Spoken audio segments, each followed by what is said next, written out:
But this, for the first time, we are witnessing, this because they want to distance themselves from India, Pakistan is being used and being latched on, which is, I think, quite worrisome and troublesome.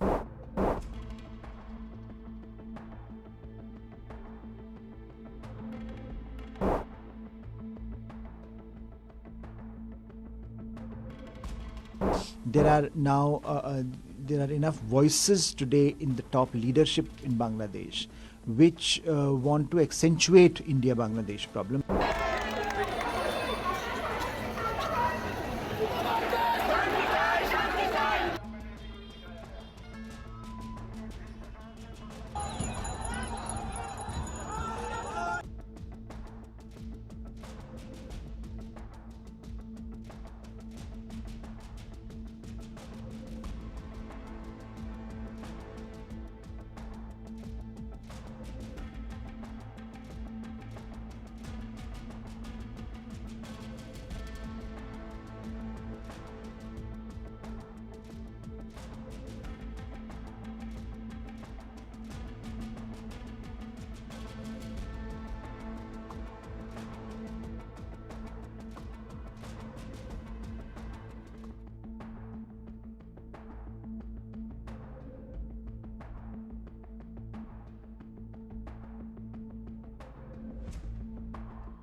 Easy to erase, and of course we come we are products of our history, so in that sense today's Bangladesh is a product of what happened in the past. Now it's I think in some ways if it's a sensible thing to articulate that, look, we want to move beyond past problems and hopefully can usher in a new relationship with our neighbors, perhaps who have been adversaries in the past. But I think the question is, on what terms are we going to do that? Is it going to be a sanitized version of the past where you continue to erase what had happened, or is it a reckoning with the past where you acknowledge what happened in the past and then decide to move on? So I do think that it's a challenge now for Bangladesh to decide. And there have been, as we know, in the past, different voices in Bangladesh who have said different things about Pakistan and how to engage with Pakistan. But this, for the first time, we are witnessing, this because they want to distance themselves from India, Pakistan is being used and being latched on, which is, I think, quite worrisome and troublesome. What does it mean for India, given our ties have plummeted with Bangladesh, and we have been raising whatever is going on in Bangladesh, happening to minorities? We have sent our foreign secretary also from here.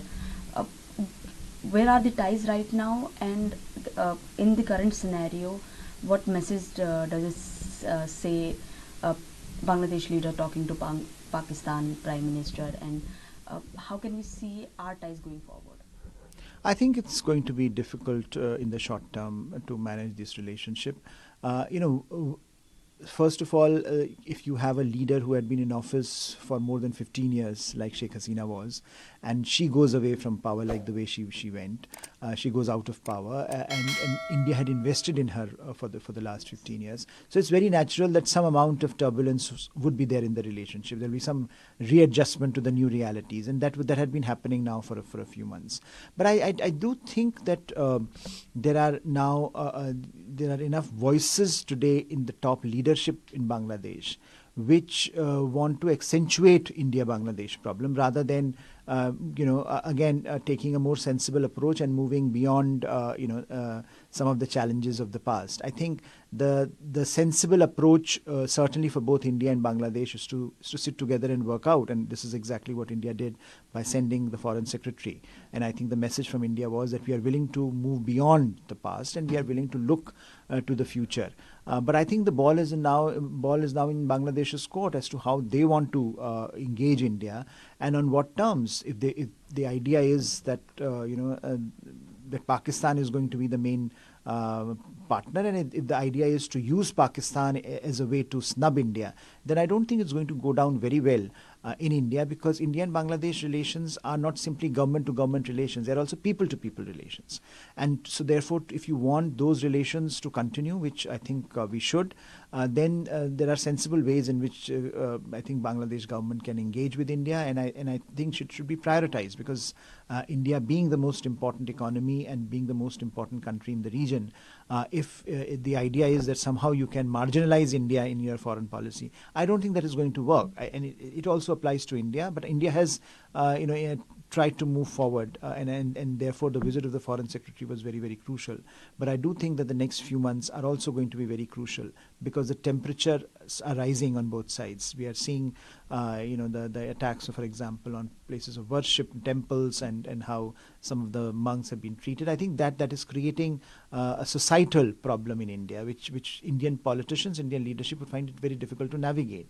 So I do think that some amount of balance in approach to India is needed, and hopefully that would be the direction Bangladesh would take. But if they don't take that direction, then I think we are in for a troubled 2025. So my last question would be about where should our now, given whatever is happening and how Bangladesh is taking forward our ties and whatever is happening to the minorities in our country, how should India proceed forward? I think India should proceed forward the way it has to a large extent. We have extended a hand to them. Foreign Secretary's visit underscored our commitment to a strong India-Bangladesh relationship, and we have also said that there are enough challenges in the relationship that we need to figure out. How do you move beyond that? And I think in some ways for India, Bangladesh has been its most important partner over the last 15 years. And I think in that sense, India will certainly feel that it needs to continue to engage with Bangladesh. But for India, the focus should be on ensuring and watching very carefully where how the government of Bangladesh evolves and what are its priorities, because at the moment there are enough voices in that administration that take a stridently anti-India position. Publicly anti-India rhetoric comes out occasionally, which does great harm.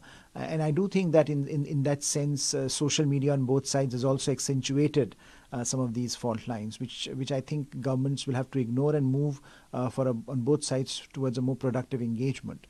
But I do think that in some ways now it is for the government of Bangladesh to decide where they want to take this relationship, and in 2025 will be an important marker in that regard.